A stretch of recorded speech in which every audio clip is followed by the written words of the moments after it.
Сәлем достар, сізбен бірге адвокат Тайыр Насханов. Бүгін біздің тақырыбымыз: егер мен кінәлі болмасам, онда маған адвокат керек емес.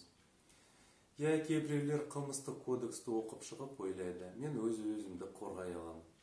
Бірақ қараңызшы, егер сізде аппендицит болса, сіз медициналық кітаптарын, оқулықтарын оқып шығып, өз-өзіңді аппендицит кесе алмайсыз ғой.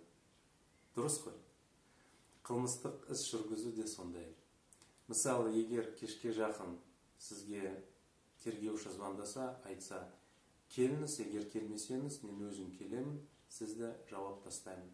Сондай өмірде болады ма? Болады. Егер бірақ сізде адвокат болса, сіз оған звондайсыз, айтасыз: осындай мәселе шешіңіз.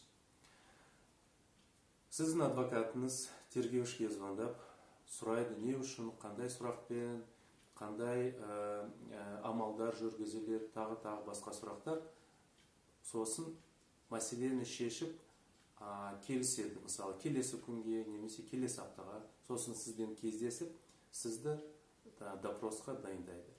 Сол сұрақтар және тағы басқа сіз осы видеоның астында оқи аласыз. Сізбен бірге адвокат Тайыр Насханов болды. Егер сізге пайдалы болса, лайк қойыңыз, менің каналыма жазылыңыз.